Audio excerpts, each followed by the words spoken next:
서울시립대학교 UOS 미래디자인 세미나. 이번 시간은 제4강 다양한 직업세계와 도전사례 탐색입니다. 4주차의 수업 목표는 다양한 분야에서 활동 중인 선배들의 도전사례 탐색을 통해 취업, 창업, 엔잡 등 여러 직업세계를 편견 없이 이해할 수 있다입니다.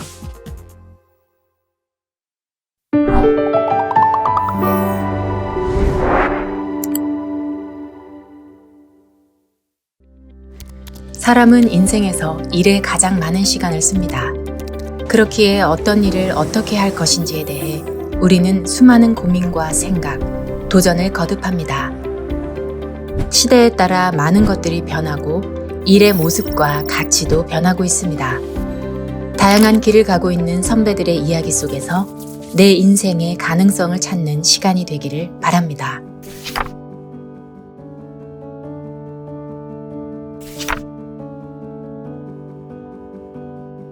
안녕하세요. 저는 메디컬 뷰티 정보 플랫폼 강남언니에서 사업 총괄 리드를 하고 있는 이명근입니다. 삼성에서는 개발자로 커리어를 시작을 했고 미국 회사 익스피디아에서는 컨설턴트로 일을 했습니다.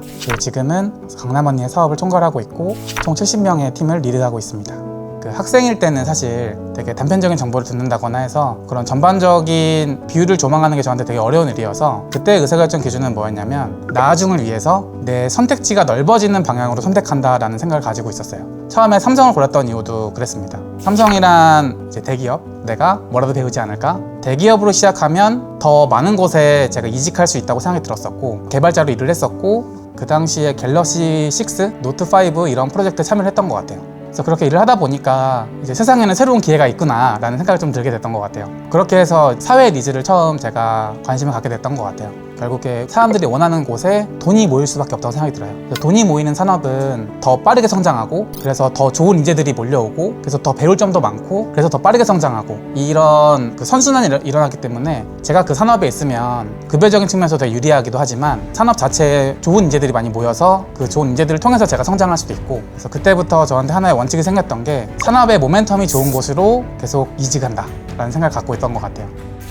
그래서 그는 다음 직장으로 이직을 하게 됩니다. IT업에 뭔가 기회가 있지 않을까라고 생각을 해서 IT가 가장 많이 바꾸고 있는 지역이 어딜까라고 했을 때 열심히 고민해 보니까 커머스랑 여행이었었어요. 여행의 IT 회사 중에 가장 좋은 데가 어디지? 라고 했을 때 익스피디아여서 거기에 준비를 해서 이제 이직을 하게 되었습니다. 쭉 재밌게 일을 하다가 다시 이직을 이제 고민했던 계기가 미국의 회사였었고 또 의사결정 자체도 길었기 때문에 조금 더 그 인텐시브하게 일을 하고 싶다, 더 작은 조직에서 개발팀이랑 밀접하게 일을 하고 싶다라는 생각을 그때 했던 것 같아요. 그러면 그때 이제 IT가 세상을 많이 바꾸고 있는 영역이 어딜까라고 했을 때는 이제 헬스케어인 강남언니라는 곳에 이직을 했고 그 당시에 강남언니는 한 30명 정도 되는 이제 회사였었는데 정말 솔직히는 계속 큰 기업들만 있다가 처음으로 작은 데 이제 갔는데 그래서 이게 내 선택이 맞았다는 것을 제가 증명하고 싶었던 것 같아요. 그래서 더 오히려 이거를 해내고 싶다라는 의지가 더 강했던 것 같고 그리고 저한테 선신뢰도 주셨고 그래서 더 열심히 하고 더 오너십을 갖고 일을 했던 것 같습니다. 취업의 좋은 점은 어떤 게 있을까요? 내가 향후에 엔잡을 하더라도 나의 강점, 나의 주 전문 분야는 하나 만들어 놓으셔야 될 것 같아요. 근데 그 만드는 것을 어디서 돈 주고 배울 수 없잖아요. 근데 나의 강점과 나의 차별성을 만들어 놓는 것은 일에서부터 시작되는 것 같더라고요. 그래서 직장을 가도 좋고요. 아니면 뭐 프리랜서를 해도 좋고요. 뭐 아르바이트를 해도 좋아요. 근데 어디가 됐던 일을 통해서 나의 강점이 더 드러나고 강화되기 때문에 일을 해라. 그럼 일을 할 수 있는 가장 좋은 방법은 사실 저는 취업이라고 생각을 합니다. 그래서 취업을 꺼린다, 취업을 하지 않는 세대 막 가끔 이렇게 이야기를 하는데 아니다, 일단 취업 열심히 해야 된다 하고 생각하자. 네, 이렇게 좀 이야기를 하는 편입니다. 굉장히 오랫동안 조직 생활을 해왔고 지금도 어떤 의미에서 제 회사를 이끌고 있는 제가 말씀드리고 싶은 거는 여러분이 혼자서 하는 일이 재밌을 수도 있는데요. 같이 이룰 수 있는 일이 훨씬 더 재밌어요. 왜냐하면 같이 있을 때는 훨씬 더 많은 걸 이룰 수가 있어요. 빨리 가려면 혼자 가도 되지만은 멀리 가려면 같이 가야 돼요. 저는 회사 다닐 때 예를 들어서 제가 LG전자 다닐 때도 막 공항에서 막 그 카트에 LG 로고 보고 막 뉴요커들이 현대 자동차 타고 있고 이런 모습을 보면 와, 내가 어쨌든 내가 하는 일이 어떤 일말에 이 세상을 조금 더 이롭게 만드는 일에 쓰였구나 라고 생각을 하게 되면 그 프라이드로 저는 계속 회사를 다녔던 거예요. 어떤 단순한 월급이 아니라 이 세상을 조금 더 좋게 만드는 일에 내가 기여하고 있어 라는 생각을 하게 됐던 거죠. 그건 엄청난 재미예요. 꽤 오랜 시간 동안 고민하면서 찾아왔던 답이 세상에 조금 더 밸류에드 하고 싶다, 조금 더 가치를 주는 사람이 되고 싶다, 이런 생각을 했던 것 같아요. 여러 역량, 다양성이 조합이 됐을 때 더 큰 임팩트를 줄 수 있다고 생각이 들고, 저한테는 회사는 세상에 조금 더 좋은 가치를 줄 수 있는 공동체라고 생각이 들고, 제가 혼자 할 때보다 회사로서 할 때가 훨씬 더 좋은 가치를 잘 줄 수 있기 때문이라고 생각을 하고 있습니다. 메타 스킬, 직무 스킬, 도메인 스킬.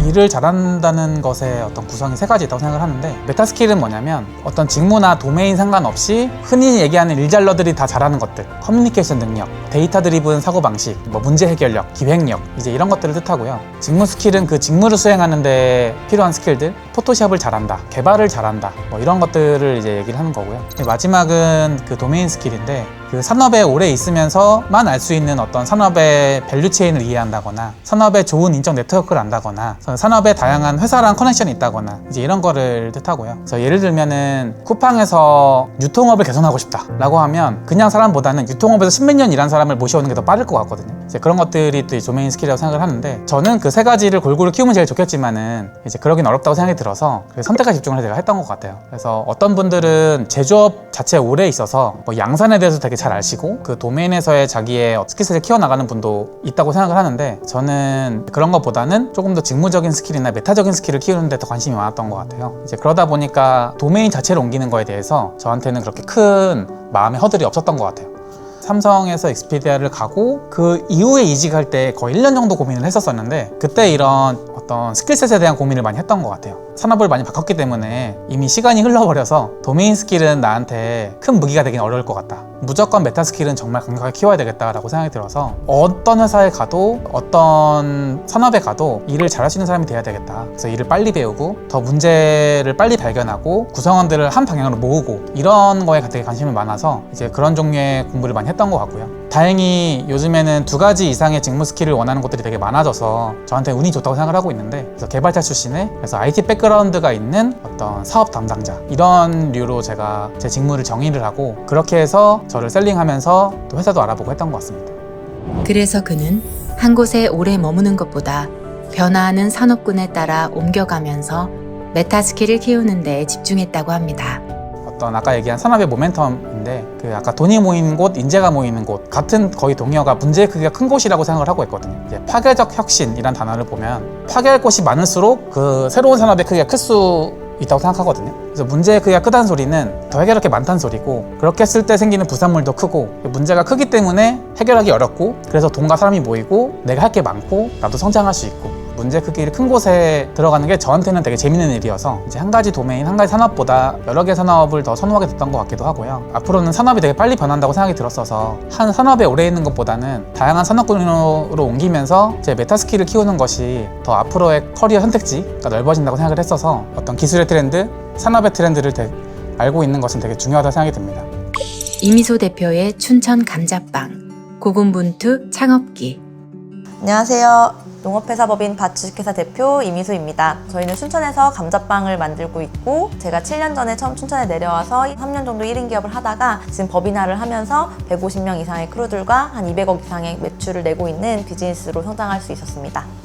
패션 디자인과를 전공을 했고, 고등학교 내내 보그를 내내 보고 있었고, 디자이너를 너무 좋아하고 패션을 너무 사랑해서 난 디자인을 너무 사랑해 하고 들어갔는데도 제 성향이랑 되게 안 맞더라고요. 저는 일단 가만히 앉아서 무언가 미싱을 한다거나 바느질을 한다거나 그림을 그리는 걸 정말 못하는 거예요. 좀 다른 학과 친구들이 뭘 배우는지 궁금해서 다른 그 경영학과 전공 과목을 막 같이 듣기 시작했어요. 그래서 그때도 너무 재밌더라고요. 그렇게 하다가 IT 회사에 잘 입사를 하게 됐어요. 입사를 하고도 저는 회사 다니는 것도 너무 즐거운 거예요. 돈을 받으면서 뭔가 새로운 걸 할 수 있는 것도 너무 좋고 너무 행복했는데, 저희 부모님께서 농사를 오랫동안 10년 정도 지으셨는데 그걸 판매하지 못해서 산지에서 다 폐기를 해버리는 일이 있었는데, 제가 뭔가 마케팅이나 이런 거를 좀 할 수 있다고 생각하셨는지 저한테 좀 춘천에 내려와 주면 안 되겠냐라고 연락을 받고 한 이틀 정도 고민을 하고 나서 바로 춘천을 가게 됐어요. 뭐 엄청난 걸 해야겠다라는 마음보다는 그냥 좀 그냥 한번 도와드려보면 어떨까, 다시 별로면 다시 돌아오면 되지 뭐 라는 정도의 마음이었고, 이것저것 계산해봤을 때 부모님 집에서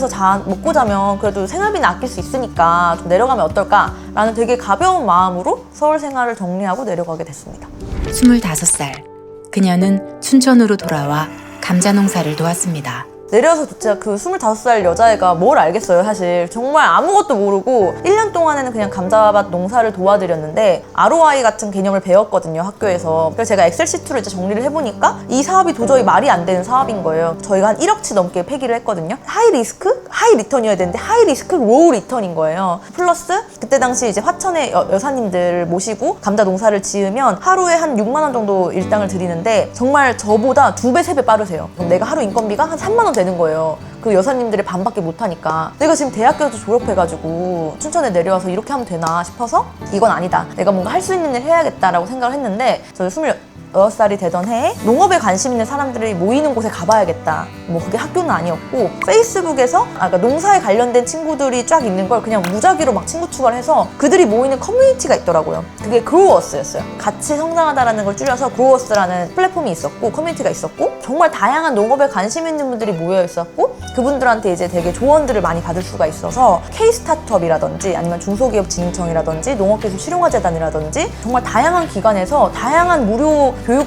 프로그램도 운영하고 있고 그리고 뭐 다양한 지원 사업이라든지 뭐 그런 게 되게 많더라고요. 그래서 그런 거를 정보들을 알게 되면서 감자를 활용해서 뭔가 상품을 좀 만들어 봐야 되지 않을까 조언을 많이 해주셔서 그런 상품을 만드는 걸 했고 2017년도 12월에 2년 만에 예뻐보라라는 아이템을 출시를 하게 됐는데 보기 좋게 망했어요. 그러니까 그거는 제가 첫 번째로 유통에 대해서 너무 몰랐기 때문에 망했는데 어떤 기회비용이 생긴 거죠. 그래서 저는 이제 과감하게 좀 이 일을 접고 다시 시작을 한번 해보자 라는 마음을 먹게 됐고 그래서 28살 때 다시 처음으로 돌아갔어요. 그러니까 다시 사람이 모이는 곳에 돌아갔어요.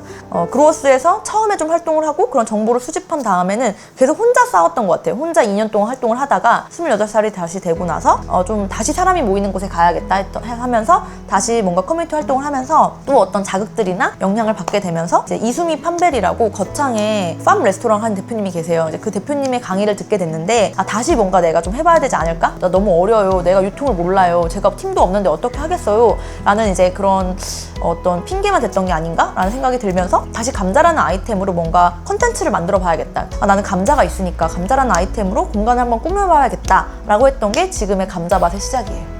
5년 동안 몇 수백 가지의 가공 상품을 만들게 되면서 별의별 걸 다 만들었을 거 아니에요. 예를 들면 고구마 감자 마늘빵, 고감맛 빵도 만들고 닭갈비 넣어가지고 뭐 닭갈비 감자빵도 만들고 뭐 감자 치아바타, 감자 피자, 감자 파이 뭐 별의별 걸 다 만들었어요. 근데 제가 지금의 공동대표인 최 대표를 만날 때 최 대표가 저한테 감자 본연에 집중해보자 라는 말에 지금 이제 감자빵이 나오게 됐거든요. 그래서 비결이 뭐야? 너 되게 뭔가 엄청난 비결이 있는 거 아니야? 라는 말씀을 하시는데 정확하게 제가 딱 말씀드릴 수 있는 건 그냥 100% 운이었다는 거예요. 그러니까 제가 춘천에 그냥 내려오게 됐고 저희 아버지께서 그런 다양한 동작을 하게 됐고 하고 계셨고 그로스라는 모임에 나가게 됐고 그 모임에서 어떤 정보들을 듣게 됐고 그러다 이수미 판베리 대표님을 뵙게 됐고 그러면서 정말 다양한 시도 끝에 정말 결정적인 건 사실 정말 운이 너무 좋았기 때문에 감자빵을 개발할 수 있었거든요. 제가 이런 질문을 많이 받는데 대표님이 그러면 페디카 했던 거 후회하시냐? 되게 아깝지 않나요? 경영학과 갔으면 더 도움이 되지 않으셨을까요? 라는 질문을 하는데 저는 딱 이렇게 말해요. 저는 페디카를 못 갔다면 이걸 절대 하지 못했을 거라고. 패션 디자인과에서 배웠던 그 디자인적 사고방식이 지금 모든 사업에 적용되고 있거든요. 그리고 예뻐보라 안 했으면 참 좋았을 텐데요. 아니요. 예뻐보라 안 했다면 그 유통구조나 팀의 소중함을 몰랐을 거예요. 아마 그걸 몰랐다면 절대 감자빵을 이렇게 할 수 없었을 거거든요. 아이템이 나온 건 운이었지만 제가 이렇게 가질 수 있었던 건 그 전에 여러 가지 대학 때 배웠던 경험들과 그 뒤에 회사에서 했던 경험들 그리고 제가 창업을 하면서 했던 경험들 다양한 경험들이 소스가 되면서 지금의 어떤 사업을 이끌게 됐거든요. 그래서 저는 그런 과정들에서 되게 소중함을 얻었지 그게 어떤 졸업을 했다던가 아니면 뭔가 결과를 받았다거나 임명장을 받았다거나 어떤 그런 결과에서의 소중함은 아니었던 것 같아요. 오히려 그 과정에서 그 과정에 충실한 게 오히려 그 결과에 집착하는 것보다는 훨씬 더 의미 있지 않을까라는 생각을 합니다. 이미소 대표처럼 30세 미만의 창업을 한 사람들이 늘어나고 있습니다. 대학생 창업도 급증하고 있다는데요.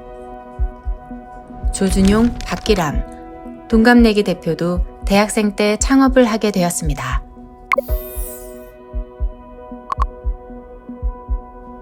스티팝은 전 세계 이모티콘 작가들을 위한 이모티콘 플랫폼이자 이제 다양한 서비스들이 이모티콘을 적용해서 사용할 수 있도록 B2B 솔루션을 제공하는 회사입니다. 올해 이제 저희 둘이 이제 포브스가 선정한 30세 이하 아시아 리더 이제 30인에 선정이 되었고요. 지금 현재 스티팝의 기업 가치는 약 300억 원. 실리콘밸리에서 가장 유명한 투자사이자 엑셀러레이터인 Y 컴비네이터 출신입니다. 어떻게 창업하게 되었나요?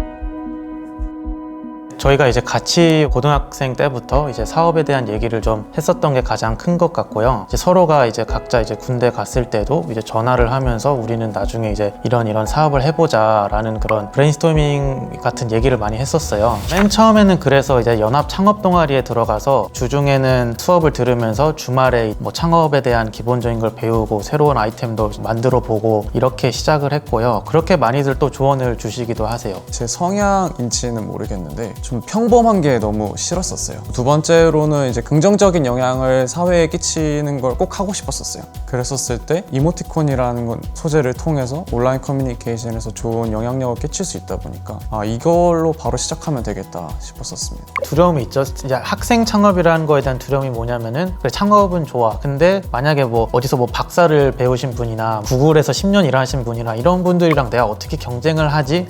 에서 좀 더 현실적으로 봤을 때 이모티콘 박사가 있진 않잖아요. 내가 이모티콘을 더 많이 사용해봤고 내가 더 그 사용 연령층에도 맞고 해서 내가 더 잘할 수 있어.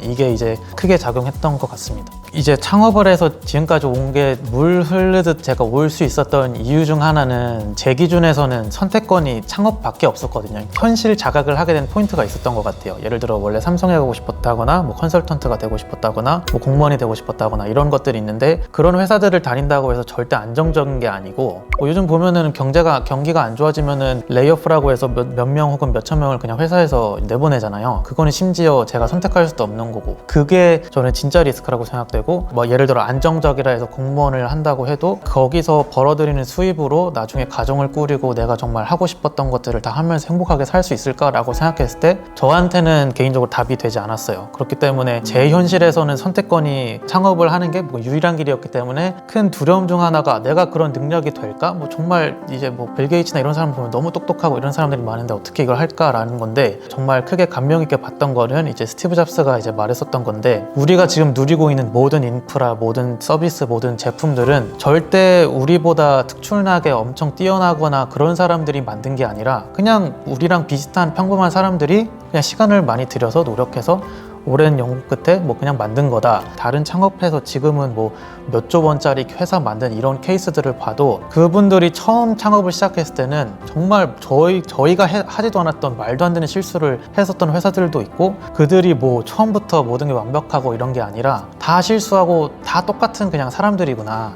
그냥 다 똑같은 사람이구나 라는 거를 느꼈을 때 뭐 행복하기도 하고 그리고 정말 내가 이걸 잘 할 수도 있겠구나 라는 용기도 많이 얻었던 것 같습니다. 솔직히 저희가 남다른 20대를 살았다고 생각을 하지는 않아요. 주변 친구들도 다 열심히 하고 각자 분야에서 최선을 다하고 있기 때문에 저희도 그냥 저희 분야에서 최선을 다하는 거가 전부인 것 같고 결국에는 본인이 회사를 운영을 하던 아니면 회사에 다니고 있든지 본인의 이상에 부합하는 것을 하고 있는가라는 질문을 던졌을 때 그거에 대해서 예스라고 답할 수 있는 사람이 진정한 전 인재라고 생각을 하거든요. 본인이 얼마나 열정을 가지고 본인이 원하는 이상을 쫓아가는가가 되게 중요한 문제인 것 같고 가끔씩 정말 상상의 나래를 하는 것도 좋은 것 같고 막 내가 뭐 지구 역사상 가장 위대한 놈이 될 거다 다빈치급의 누군가가 될 거다 남들이 생각하기엔 뭐 네가 다빈치급이 될 거야 했는데 재밌는 거는 그렇게 상상을 하는 사람들이 그렇게 됐었던 것 같아요. 그런 상상을 안 했던 사람이 그렇게 되는 게 아니라 계속 자신의 그 스탠다드를 경험을 통해서 높여갔으면 좋겠어요. 왜냐면 정말 자신의 이상이 정말 이만큼인데 그게 꼭 못 된다고 하더라도 그 밑에까지 된다고 하면 남들 기준을 봤을 때 엄청 높아지는 거고 본인도 분명히 그거에 대해서 성취감을 분명히 느낄 거예요. 계속 경험을 많이 하면서 그 스탠다드를 넓혀갔으면 좋겠어요. 대표 전화번호를 통한 외식 주문 중개 솔루션 사업을 하고 있는 전하성 대표도 대학생 때 창업을 했습니다.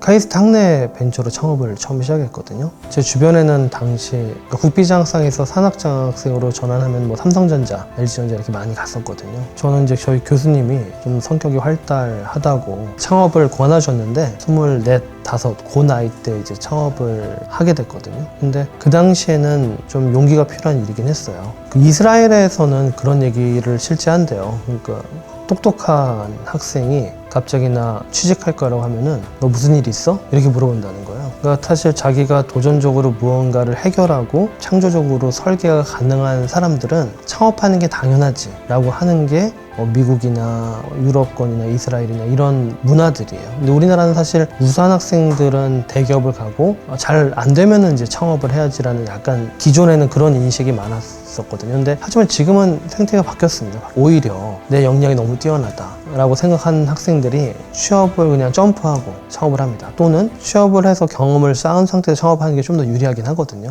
그런 형태로 많이 요즘은 하고 있습니다. 전화성 대표는 또한 극초기 기업들을 투자하고 보육하는 일을 하고 있습니다. 그런 그에게 창업을 하기 위해 대학생활을 어떻게 보내면 좋을지 물어보았습니다. 시장의 문제를 정의하고 해결하는 능력이 제일 중요하거든요. 결국 문제를 해결하기 전에 문제를 디파인 해야 되잖아요. 이 시장에 문제가 있는데 이게 좀 불편하니까 문제로 정의가 될 것 같은데 이 문제를 해결하게 되면 어떤 부가가치가 생길 것 같은데 이런 사고를 할 수 있도록 계속적으로 트레이닝을 시켜주는 게 좀 필요하다고 생각합니다. 이 창업 아이디어를 발전시키는 단계에서는 본인이 잘 알고 있는 시장에 대해서 문제를 정의하는 그런 연습부터 시키거든요. 해결하는 과정에 있어서 반드시 트리거를 한번 해보게 합니다. 오늘 점심 때도 저희가 CJ 사내벤처를 하나 보육을 하고 있어요. 예산이 그렇게 많지가 않습니다. 아이디어는 무엇이었냐면은 어떤 식당의 신제품이 나오면은 그 신제품을 홍보해준 하나의 플랫폼을 만드는 거였어요. 뭐 인플루언서는 그 플랫폼을 통해서 50% 이상 할인해서 먹고 인플루언서 아닌 사람들도 한 10% 할인해서 그 신제품을 경험해 볼 수 있는 그런 플랫폼입니다. 근데 그분들이 그 식당을 섭외하러 오늘 가는데 어느 정도 열정을 보이냐면은 그 서비스는 피아트거든요. 피아트라고 티셔츠를 4명이 똑같이 입고 나타난 거예요.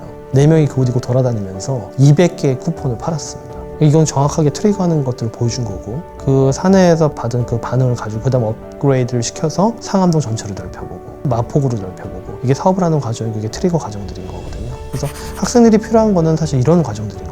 보통 학부 수업이나 대학원 수업 한 학기에 이 정도 경험할 수 있습니다. 가장 중요한 능력은 그거예요. 전문적으로 그 시장의 문제를 파고 들어가는 연습을 시키는 게 되게 중요합니다. 그 동국대학교 학부 강의할 때 제 제자 중에 하나가 2호입니다. 2호. 그 친구가 그 2호를 키워가는 과정을 보면은 트리거를 계속 해본 거예요. 그리고 콘텐츠 하나하나에 자기 영혼을 갈아 넣었다 이렇게 하면서 저한테 설명을 하더라고요. 그래서 어떤 학부 때 수업을 들으면서 이렇게 나온 모델들이 많습니다. 평생 직장이라는 말은 IMF를 지나며 점차 사라져가고 2022년은 대퇴사 시대라고 할 정도로 퇴사와 이직이 늘어나고 있습니다. 지난해 상반기 퇴사율은 평균 15.7%로 2020년 동기 대비 1.8%포인트 증가했습니다. 또한 일의 모습이 다양해지면서 프로젝트 단위의 비정규직, 즉 프리랜서가 큰 비중으로 증가하고 있는데요. 프리랜서이면서 여러 직업을 가진 사람을 엔잡러라고 부릅니다. 번역가부터 뭐 작가, 일러스트레이터, 유튜버, 뭐 온라인 클래스 강사 등등 다양한 직업을 가지고 살아가고 있는 엔잡러라고 할 수 있을 것 같습니다. 5년 동안 꽉 채워서 회사 생활을 하다가 이제 어느 시점에 퇴사를 하게 됐거든요. 그래서 프리랜서가 되기로 마음을 먹었는데 저는 맨 처음에는 번역가가 되려고 했어요. 그 이유는 제가 영문과 출신이거든요. 뭐 여러 학원도 다니고 준비를 했는데 번역가가 못 된 거예요. 그러니까 쉽게 말해서 취업으로 치면 다 떨어진 거죠. 요즘 말로 광탈이라고 하잖아요. 그러니까 다 탈락을 한 거예요. 저는 그때 딱 이랬어요. 그래도 내가 죽도록 노력할 거니까 노력을 하면 뭐라도 결과가 나오겠지. 근데 그 시간이 거의 다 지나도록 이제 결과가 안 나왔을 때 아, 이게 현실이구나. 이거를 깨닫고 좀 무서웠죠, 사실은. 근데 오히려 그 무섭고 절박한 그런 느낌을 발판 삼아서 뭔가 할 수 있는 일을 찾아보자. 그렇다 보니까 이제 속된 말로 다 찔러본 거죠, 사실은. 되는 대로. 그중에 몇 개의 우물이 남았고 지금 현재 유지하고 있는 것만 5-6개 이상이고 사실은 하다가 뭐 그만둔 것도 있고 굉장히 많아요. 근데 좋게 말하면 자연스럽고 좀 나쁘게 말하면 찔러보다가 엔잡의 길로 들어서게 된 케이스입니다. 그녀에게는 생각에 전환된 계기가 있었다고 합니다. 제가 번역가가 되고자 했는데 그 어떤 출판사에서도 회사에서도 저한테 번역을 안 맡겨주는 거예요. 아무리 이력서를 넣어도. 근데 그런 상황에서 제가 너무 절박한 나머지 너무 궁지에 몰린 나머지 내가 번역서를 내야겠다. 근데 저는 그 선택을 쥐가 궁지에 몰려서 고양이를 물었다 이렇게 표현을 하곤 하는데 아무도 나에게 일을 안 맡겨주면 내가 일을 찾아서 하자는 생각이 그때 처음으로 든 거예요. 그러니까 이게 회사를 그만둔 시점으로부터는 뭐 1년, 2년 사이의 일이지만 어떻게 보면 태어나서 처음으로 이런 생각을 한 거죠. 저는 항상 회사에 입사를 하거나 뭐 어디 클라이언트한테 일을 받거나 그러니까 누군가한테 내 어떤 서비스를 주고 그거에 대한 돈을 받는 식으로 항상 생각을 했는데 직접 창출을 해보자라는 생각이 들어서 독립출판을 했어요. 그러니까 출판사를 차려서 이제 제가 서메리잖아요. 메리북스라는 직관적인 출판사를 세워가지고 번역서를 직접 팔았어요. 그래서 그거를 이제 발판으로 여러 가지 일을 하기 시작했는데 제가 20살 때는 혹은 저는 제가 직장 다닐 때도 이렇게 사는 삶이 있다고 사실 생각을 못했어요. 만약 있다면 그건 정말 소수의 아주 특별한 재능을 가진 사람들의 일이지 나와는 상관없는 일이라고 생각을 했기 때문에 정말 태어나서 한 번도 안 해봤던 어떤 생각? 일을 누가 안 맡겨주면 내가 찾아서 하자. 그리고 직업이라는 거는 누가 나한테 뭔가를 불러주는 거? 너는 변호사야. 너는 회사원이야. 이렇게 불러주는 게 아니라 내가 나 스스로 저는 출판을 합니다. 라고 말하면 이게 나의 직업이 될 수 있구나라는 걸 깨달은 최초의 순간이었어서 굉장히 의미 있는 기억으로 남아있어요. 그녀는 특별한 사람이 아닌 평범한 사람에게 N잡이 유리하다고 말합니다. 일단은 평범한 사람은 직업 하나로 끝까지 먹고 살기가 사실 어려울 수 있어요. 지금 특히 이제 코로나를 겪으면서 제가 갖고 있는 직업들 중 몇 개는 그때 완전히 무력화가 됐죠. 예를 들면 강의를 한다든지 이런 거는 학생들이 없고 강연 들을 사람이 없어졌기 때문에 다 취소가 되고 없어졌어요. 근데 제가 그것만을 하는 사람이었다면 그때 정말 큰일 났을 거예요. 근데 만약에 제가 강의를 하는 우물에서 예를 들면 스타 강사였어 이러면 사실 코로나랑 아무 관계 없죠. 근데 나는 그렇지 못한 사람이기 때문에 이런 하나의 바람에도 흔들릴 수 있단 말이에요. 그래서 이런 것 때문에 저는 여러 우물을 파는 게 그때 굉장히 심리적으로도 경제적으로도 도움이 됐고 평범한 사람이 N 우물을 파야 되고 N잡에 도전해야 되는 이유라고 생각해요. 저는 다른 건 모르겠는데 N잡 이게 저의 직업이 될 거라고는 생각도 못했죠. 제가 배울 때만 해도 저는 이게 가능하다는 생각을 해본 적이 없어요. 그리고 어찌 절박한 상황에서 독립출판을 통해서 이게 가능하구나 라는 생각이 딱 들었을 때 뒤이어서 바로 무슨 생각이 들었냐면 왜 지금까지 몰랐지? 네, 이렇게 됐어요. 그래서 직업을 하나 이렇게 뚫어왔다기보다는 저는 하나를 쭉 붙잡고 있다가 하나가 다른 게 딱 뚫렸을 때 그 즉시 대여섯 개를 파기 시작했어요. 그러니까 되는구나. 왜 내가 지금까지 하나에만 매달려 있었지? 그래서 다른 분들에게도 이런 일이 생길 수도 있다고 생각하기 때문에 아무에게도 들어보지 못했을지도 모를 이야기를 이제 하는 거죠. 이게 어쩌면 딱 스위치를 누르는 그런 계기가 될 수도 있으니까. N잡을 가진 사람이 점차 늘어나고 있습니다. N잡의 이유도 다양한데요. 주로 자아실현과 경제적인 이유입니다.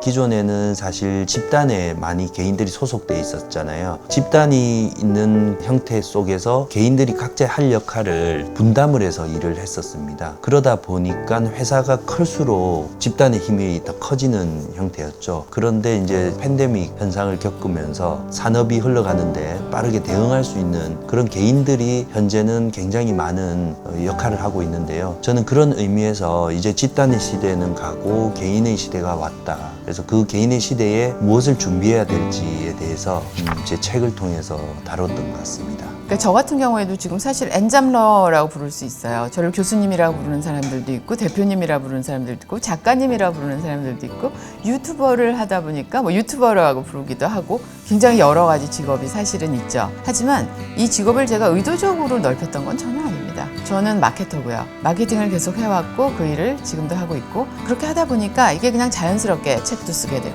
유튜브도 하게 되고 대학 강단에서 학생들도 가르치게 되고 제 사업도 하게 되고 굉장히 자연스럽게 이렇게 펼쳐지는 거예요. 그러니까 여러분들이 지금 포커스 하셔야 될 거는 정말 나라는 브랜드가 어떻게 어떤 정체성을 가지고 펼쳐져 나갈 것인가 라는 부분을 찾고 거기에서의 어떤 탐험을 하는 것 각각이 다른 형태에 오는 그릇이라는 거는 그냥 자연스럽게 디벨롭이 돼요. 그리고 N잡러가 아니고 그냥 평생 나는 어떤 한 모습으로 달려도 그것도 나쁘지 않습니다. 모든 사람들이 다 N잡러가 될 필요도 없는 거고요.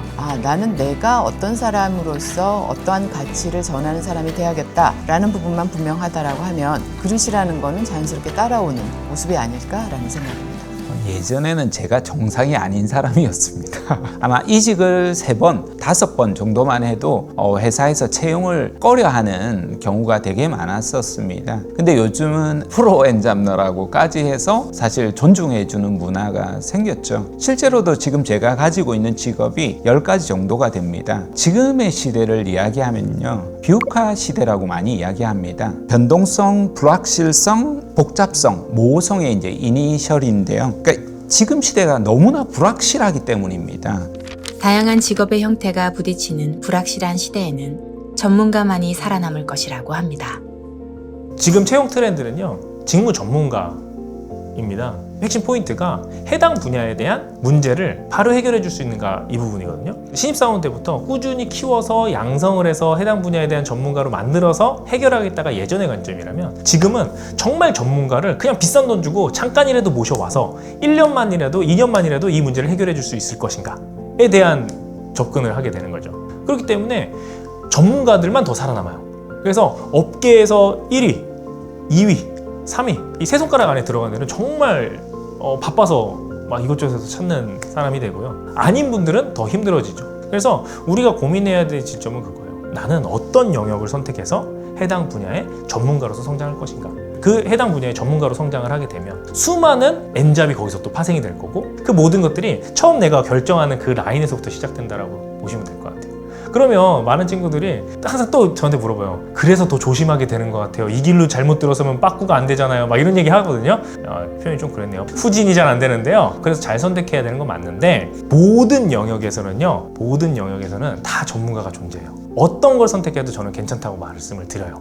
예전에는 내 직업이라고 하면 현재 나 어디 다녀 라고 얘기했거든요. 근데 지금은 엔잡러의 시대라는 건 이런 거예요. 나는 지금 SNS에서 이것도 하고 있고, 나 브런치에서 글을 쓰고 있고, 아니면 나는 이런 커뮤니티 모임을 하고 있고, 이곳에서는 이런 셀링을 하고 있고, 지금 회사는 이런 일들을 하고 있어 라고 내가 하는 일 자체를 계속 직업화하는 거예요. 그러니까 조직이 내 직업이 아니라 내가 하고 있는 일이 직업이 돼요. 내가 지금 하고 있는 이 영역에서는 어떤 방식으로 내가 가치를 만들어낼 건지 계속해서 이렇게 더해가는 거죠. 애드해 나가는 거예요. 이렇게 영역을 구축하는 거죠. SNS의 영역에서 나는 이렇게 영역을 구축했어. 글을 쓰면서 그 글 안에서 그걸 가지고 커뮤니티를 형성해서 어떤 영역을 구축하면 그게 다 나중에는 일단 좀 쉽게 표현하자면 그거 다 돈이에요. 그게 뭐예요? 그러면 내가 그냥 어떤 직장 하나 선택해서 그 안에서 나의 경제적인 걸 책임져 주는 것보다 훨씬 더 많은 다양한 가치를 내가 얻을 수 있거든요. 그게 당장은 수익이 나지 않을 수도 있어요. 그 하나하나가 내 영역인 것들을 선언하고 어떻게 이거를 만들어 나갈 건지를 아는 게 결국 엔잡러 시대를 잘 살아가는 방법인 것 같아요. 개인의 시대라고 이야기하는 시대가 사실은 혼돈의 시대, 그리고 집단의 시대 이후의 삶이잖아요. 굉장히 외롭습니다. 개인들이 살아가기에는 좀 안전적으로 살아갔던 과거에 비해서는 미리 준비하지 않으면 도태되거나 좀 뒤처지는 그런 개인들이 많아질 겁니다. 자기 자신이 가지고 있는 차별화된 역량이 무엇인지를 좀 빠르게 판단을 하고 투자라든지 자기 자신의 학습 이런 것들을 좀 해야 되는 그런 시대입니다. 그렇다면 그것을 통해서 내가 수입 활동을 할 수 있는지, 내가 조금 더 체계화하고 제도화하면 이게 또 하나의 사업으로 확장될 수 있거든요. 친구들과 한번 이걸 프로젝트로 한번 수입 활동을 해보자라는 그런 아이디어를 먼저 제시해가지고 더 진척시키는 그런 것들이 좀 필요합니다. 그리고 그것을 통해서 내가 좀 실수나 시행착오를 빨리 발견하는 대학교 생활을 하시라는 말씀을 좀 드립니다. 다양한 길이 있다는 건 그만큼 많은 도전의 기회가 있다는 뜻이기도 합니다. 진로는 학생 신분에서 실제 내가 사회에 어떤 기능을 하는 거잖아요. 어떤 기능을 해야 될지를 정하는 것이 진로라고 생각을 합니다. 근데 지금은 세상이 바뀌었어요. 그 진로를 여러 번 바꿀 수 있고, 또 한 번에 2개 진로를 병행할 수도 있고, 또 지금 비대면으로 여러 일들을 할 수 있잖아요. 그러다 보니까 많은 것들을 동시에 시도해 볼 수 있는 세상이 되긴 했습니다. 또 100년 살잖아요. 100년을 사니까 뭔가 내가 이 진로를 선택했는데 아이고 내 인생이 망했나 보다, 그게 아니라 굉장히 빠르게 진로를 바꿀 수 있고 병행할 수도 있다는 겁니다. 한병현 CTO는 이것저것 해보다가 지금에 이르렀다고 합니다.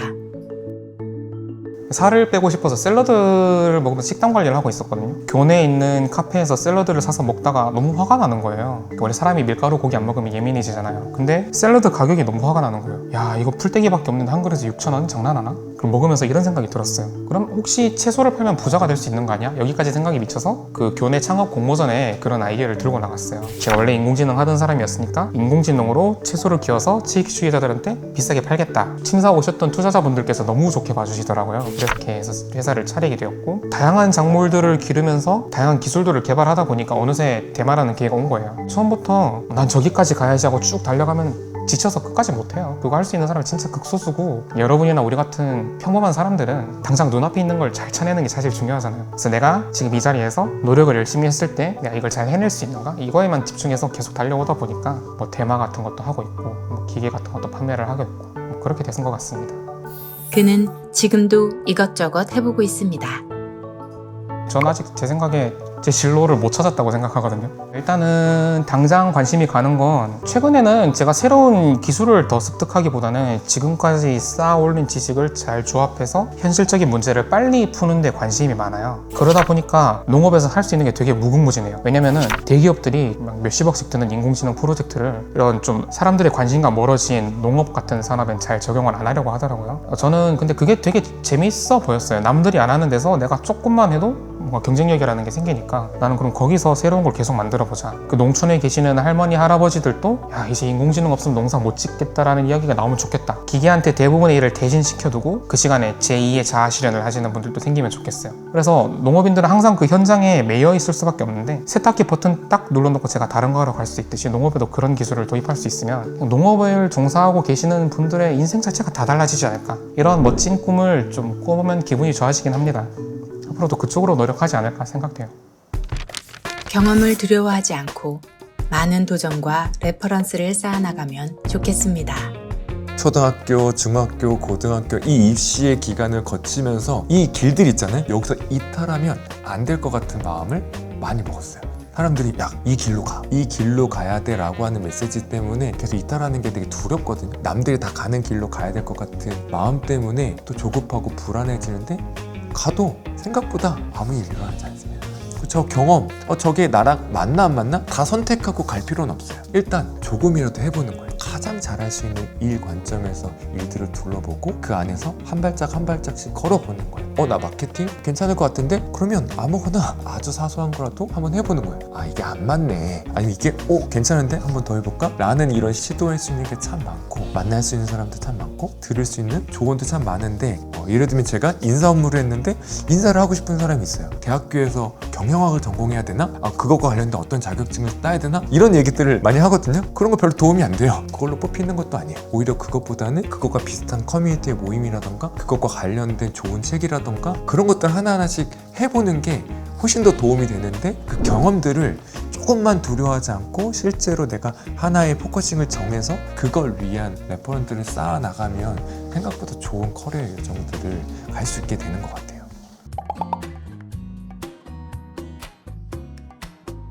오늘 이 시간은 저희 시립대학교 교수님들을 모시고 학생 여러분들께 정말 마음에 담긴 하시고 싶은 말씀들을 진로에 관해서 하시는 시간입니다. 우리 교수님들께서는 진로는 이것이다 라고 혹시 정의를 한다면 어떻게 할 수 있을까요? 조금은 저는 이제 물리학 중에서도 좀 더 현실 물리학입니다. 그래서 좀 더 진로에 대한 어떤 이상적인 측면도 물론 말씀을 드리겠지만, 또 진로에 대한 어떤 현실적인 측면, 이런 것들 조금 더 우리가 균형 잡게 접근해야 된다. 자기가 좋아하는 걸 잘 찾고, 그런 어떤 찾은 것들이 세상과 어떻게 관계를 가질 수 있는가, 이런 부분들을 본인도 노력해야겠지만 이런 프로그램을 통해서 여러 가지 경험 있는 사람들과 같이 이야기를 하면서 좀 함께 찾는 것이다, 이렇게 좀 생각을 해주셨으면 좋겠습니다. 이제 우리 한문석 교수님은 이제 실천적인 것을 이제 전공하신다고 말씀하셨는데, 저는 철학 중에서도 그리스 로마 고전을 전공하고 있습니다. 그러니까는 가장 어쩌면은 철학 분야에서도 가장 실용적이지 않은 분야일지도 모르겠어요. 그런데 그리스 로마 시대 때부터 사람들은 인간이란 도대체 도대체 어떤 존재인가에 대해서 계속해서 해명하려고 했고 그런 고민들이 지금의 이제 인문학이라는 어떤 학문 내 근간이 됩니다. 그래서 저는 진로라는 것이 특정한 직업이나 특정한 역할에만 한정되는 것이 아니라 나는 어떤 인간이 될 것인가, 공동체 내에서 나는 어떤 역할들을 하고 공동체를 어떻게 좋게 만들어갈 것인가, 이런 문제들을 고민하는 부분이 진로에 대한 어떤 고민이라고 생각을 합니다. 두 분이 하시는 걸 보니까 저도 교육학적으로 뭔가 해야 할 것 같긴 합니다만 네. 그런 부담은 살짝 내려놓고 진로는 어찌 보면 교육 그 자체예요. 우리가 아주 어렸을 때부터 시작해서 자신이 뭘 좋아하는지, 뭘 잘할 수 있는지, 어떤 걸 할 수 있는 사람인지를 끊임없이 찾게 하는 것. 그리고 그 과정에서 열심히 성찰해서 이게 정말 나에게 맞는 것인지, 그리고 다른 사람들과 소통하면서 이 길이 사회에 공헌하고 개인적인 만족과 함께 할 수 있는 것인지를 끊임없이 고민하게 하는 거라고 생각합니다. 시립대 학생들을 또 많이 만나보시고 또 교육하시면서 어떤 포인트를 두고 또 진로 설정에 대해서 조언을 해주시는지 말씀해 주세요. 그러니까 진로라고 하는 것은 결국 내 삶을 어떻게 끌어갈 것인가 하는 그런 계획이거든요. 그런데 여기에 우리 학생들이 정말 열심히는 해요. 정말 열심히 합니다. 눈물 나게 열심히 하죠. 그런데 열심히의 방향이 잘 없어요. 그냥 막연히 잘하다 보면 언젠간 나에게도 빛이 오겠지. 그래서 조금은 방향을 잡았으면 좋겠어요. 그렇다고 이 방향을 잡는다는 게 어떤 직업을 갖겠다라는 걸 너무 구체화되진 않았으면 좋겠다는 이야기를 많이 합니다. 근데 이제 그런 것들은 자기의 환경이거나 또 자기가 성장하는 과정 속에서 만났던 사람들이 이제 그런 어떤 시각을 준다고 생각을 합니다. 그런 면에서 우리 학생들이 경험 많은 사람들하고 좀 더 접촉하고 이야기를 듣는 것들이 매우 중요하다라는 부분을 조금 더 좀 의미 있게 생각을 해줬으면 좋겠습니다. 네. 그렇다면 지금 가르치고 있는 제자들이 사회로 진출할 때 이런 사람이었으면 좋겠다. 어떤 기대와 또 바람이 있으실까요? 저희 철학과 같은 경우는 진로와 관련해 가지고는 사실 굉장히 취약하다고 생각이 많이 드는 학과입니다. 그래서 제가 저희 학과 학생들과 진로와 관련된 상담들을 할 때 해주는 말들이 있습니다. 나는 누구고 내 삶은 어느 쪽으로 정향되어야 되는지를 계속해서 고민하는 그런 학생들이 되었으면 좋겠어요. 그러니까 저 같은 경우는 어떤 사람이 될 것인지를 계속 고민하다가 지금 이제 교수라는 직업을 하게 된 거고, 지금도 사실은 계속해서 진로가 고민입니다. 제가 과연 충분히 좋은 사람인가, 그러니까 이런 고민을 계속해서 하는 그런 우리 시립대학교 학생들이 됐으면 좋겠다라는 게 제 바람입니다. 교수님께서 말씀하신 것 중에 굉장히 충격적인 단어는 아직까지 진로를 고민하고 있다. 마찬가지입니다. 저도 마찬가지예요. 정말 우리 교수님들께서 아직도 진로 고민을 하고 있다. 내가 지금 이 자리에서 충분히 행복한가. 이런 여러 가지 고민을 하시는 것이 진로라는 것을 다시 한번 또 정의하는 시간이 되겠네요. 서울시립대학교에서 생각하는 진로 교육의 방향이란 게 있을 것 같아요. 우리 대학이 그런 부분에 있어서 비교적 이제는 전 세계 내에서도 뒤지지 않을 정도로 우리의 교육 과정이 점점 좋아지고 있다고 생각을 하고 있고요. 지금의 우리의 대학이 크게 두 가지 어떤 지향점을 가지고 있어요. 하나는 나는 누구인가에 대한 답을 각자 얻을 수 있도록 도와주는 어떤 역할을 하는 게 아카데미의 역할이라고 생각하고, 그렇지만 그 나라는 것은 단지 좁혀진 어떤 소화적 개인적 나가 아니고 사회의 관계에 놓여 있는 나라는 것을 알게 하자는 목표를 가지고 있습니다. 물론 이제 대학 내에서 교과목적으로는 뭐 교양 교과목들이 어느 정도는 도움이 될 거라고 생각하지만, 보다 더 중요한 거는 본인이 나를 알겠다는 갈망 같은 것들이 하나의 동력이라고 생각을 합니다. 그래서 자기가 자기 자신한테 질문을 던지는 행위 속에서 그런 부분들을 조금씩 찾아가는 어떤 방법을 쓰는 게 어떨까라는 이제 제안을 드리고 싶고요. 결국 그렇게 찾은 자기가 세상과의 관계를 맺어야 되는데요. 현대사회는 인류 지식의 심도가 너무 깊게 발전한 상황이라서 본업이라는 형태를 통해서 좀 더 사회와 뭔가 역할을 서로 교류할 수밖에 없는 시대에 살고 있다. 그런 면에서 어떤 지식 자체를 목표로 삼지 말고 그 지식을 가지고 내가 사회와 어떻게 관계를 맺을까라는 좀 다른 시각으로 좀 접근해서 좀 더 세상과, 또 요즘 뭐 유튜브도 있고 구글도 있고 다양한 형태로 세상이 주는 교육을 자연스럽게 받아들여라. 뭐 이런 어떤 조언을 좀 해주고 싶기는 합니다. 학교 홈페이지를 보시면 대학의 비전 그리고 대학의 목표 이런 것들이 다 제시가 되어 있습니다. 이건 정말 허투루 만드는 게 아니에요. 그러니까 한번 홈페이지 가서 꼭 한번 보셨으면 좋겠는데요. 저희가 생각하고 있는 우리 학생들이 가졌으면 하는 역량 3가지가 있어요. 그게 뭐냐면 하나가 전문성이고, 두 번째가 소통이고, 세 번째가 창의라고 하는 겁니다. 자신의 전문성에 대한 부분을 충분히 갖추고요. 대신 그것이 말하자면 세로로 깊이는 파지만 소통을 통해서 다른 사람과 함께 나눠야 한다는 것이죠. 그 다음에 창의라고 하는 건 뭔가 뭐 대단한 새로운 생각을 해라 이런 게 아니라 자신이 지금 하고 있는 일을 끊임없이 성찰하고 계속 업그레이드 하라는 거예요. 대학에는 이제 혁신지원 사업이라고 하는 그런 사업이 있어요. 이 사업에 우리 학교의 목표를 어떻게 잡았냐면 나의 성장과 세상의 바람이 만나는 대학, 서울시립대학교 이렇게 잡았습니다. 멋있죠? 네, 제가 썼어요. 그래서 구성원의 성장, 개인의 성장은 정말 중요하다는 거죠. 학교는 지금까지는 교육만 하는 곳이고 아이들 잘 키우면 된다고 생각했는데 그 아이들이 커 나가서 해야 할 일은 뭐냐면 너 잘 되는 것뿐만 아니라 세상과 호흡해야 된다는 거예요. 그것이 진정한 뭐 진로이고 성공이고 하다는 것이죠. 그런 부분도 한번 고려해 주시면 훨씬 더 풍부한 대학생활 되지 않으실까 싶습니다. 그렇다면 서울시립대 학생을 기대하고 바라볼 때 이런 역량은 꼭 필요하다. 역량 탑 3를 말씀해 주신다면 3, 3은 9, 9개를 한번 말씀해 주시면 어떨까요? 몇 가지를 얘기를 하는데 그 중에 하나가 일단 듣는 겁니다. 그러니까 다른 사람의 의견을 듣고 읽을 수 있는 능력을 키우라는 게 제가 첫 번째로 항상 얘기를 하는 겁니다. 두 번째는 생각하는 능력인데 생각하려면 거리가 있어야 돼요. 그러니까 그 거리는 다른 사람이 했었던 이야기들, 한문석 교수님 말씀하셨던 다른 멘토라든지 선배라든지 아니면 자기가 책에서 읽은 내용이라든지 이런 것들을 생각할 거리가 되죠. 세 번째는 이것을 표현하는 건데 말하는 능력과 글을 쓰는 능력이에요. 저는 이 능력들을 갖추면 학생들이 이 사회에 나가서 어떤 직업에 가더라도 저는 훌륭한 인재가 될 수 있을 거라고 생각을 해요. 하나로 이제 표현한다면 홀로 서는 능력이에요. 그러니까 결국은 홀로 서는 것이 혼자서 배우는 것이 아니고 이 세상이 자기에게 제공하는 교육 매체들을 얼마나 내가 잘 효과적으로 모으는 능력인데 그것이 지금은 현대 사회에서는 검색 능력입니다. 정보의 바다에서 정말로 잘 자기에게 필요한 것을 효과적으로 빠르게 내가 이렇게 일종의 낚시질을 또는 어떤 그물질을 하는 능력입니다. 예를 들면 요즘에 학생들이 스펙 쌓기에 되게 열중 많이 하거든요. 네, 쌓는 것 좋죠. 그 자체를 뭐라 할 수는 없습니다. 문제는 그게 본인한테 본인의 스토리에서 의미화가 돼야 돼요.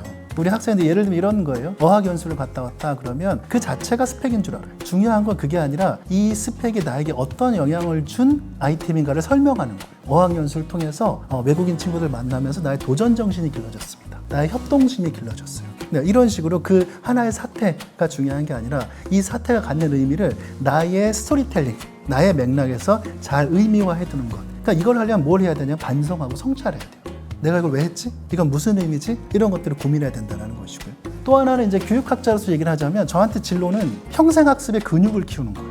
아마 여러분도 아시겠지만 이제 그 하나의 직업을 가지고 사는 세상은 여러분들 부모님 때 거의 끝났다고 봐야 됩니다. 앞으로 어떤 직업을 더 갖게 되실지 모르고요. 지금의 전공만 가지고 살 수 있을 거라 생각하는 것 자체가 난센스죠. 그럼 여러분이 하셔야 될 건 뭐냐면 아까 뭐 검색 능력이나 다 포함해서 결국은 내가 평생 학습할 수 있는 능력이에요. 나한테 어떤 상황이 와도 나는 이 상황에서 뭐 좋은 거 검색하고 아니면 내가 만나야 될 사람이 누구인지 내가 어떤 정보를 가져가서 이걸 돌파할 것인지 그걸 끊임없이 학습할 수 있어야 돼요. 특정한 과목의 어떤 역량들을 키우시는 것도 중요하지만 어떤 상황이 와도 배워서 극복할 수 있는 그런 평생학습의 코어 근육, 저도 뭐 제 몸 근육 만드는 데 실패했지만 나름의 어떤 그 살아가는 힘을 키우는 그런 근육들은 우리가 학생들 가지고 나갔으면 좋겠다, 그런 말씀을 드리고 싶어요. 네, 오늘 세 분의 교수님들께서 정말 진로에 대한 열정과 또 진로에 대한 아주 깊은 성찰 그리고 많은 고민을 한 이야기들을 해주셨습니다. 마지막으로 우리 서울시립대 진로를 고민하고 있는 20살 학생들에게 딱 한마디씩만 해주신다면 어떤 말씀을 해주실 수 있으실까요? 여러분 모두 다 행복해질 수 있는 그런 목표를 위해서 잘 설계해가면서 여러분들의 삶들을 만들어 가시는 그러한 설계자가 되셨으면 좋겠습니다. 성찰이라는 거를 달리 얘기하면 지나간 과거를 가지고 자기가 이야기를 만드는 능력이라고 저는 생각합니다. 결국 결정이 됐어요. 바꿀 수도 없어요. 내가 그 결정된 것들을 자기가 밟아온 경험을 가지고 이 사람이 어떻게 해석했느냐를 세상은 물을 거다라고 좀 생각을 해주셨으면 좋겠습니다. 되돌아서서 내가 거기서부터 삶을 해석하는 능력이 의미 있는 여러분의 진로를 선택하는 데 도움이 되게 해줄 것이다. 좀 그렇게 좀 정리하고 싶습니다. 여러분 진로를 찾는 길에 있어서 도움이 될 만한 모든 것들 우리 대학이 준비하고 있습니다. 교과 그리고 뭐 비교과 모든 면에서 준비되어 있고요. 우리 훌륭하신 교수님들 저 빼고 많이 여러분들을 기다리고 있습니다. 그래서 나에게 주어진 자원들 최대한 활용하셔서 정말 자신의 진로를 스스로 찾는 그런 우리 서울시립대 학생들이 되기를 진심으로 기원합니다. 서울시립대학교 학생들을 응원합니다.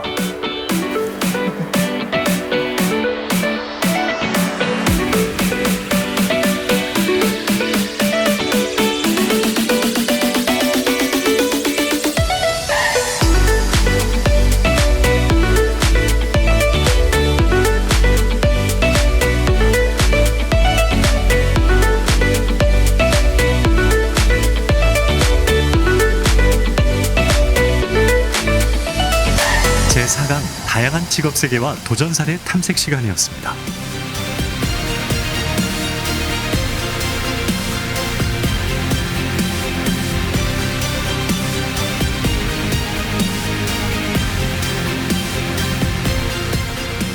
본 영상은 교육부의 대학혁신지원사업 사업비를 지원받아 제작되었습니다.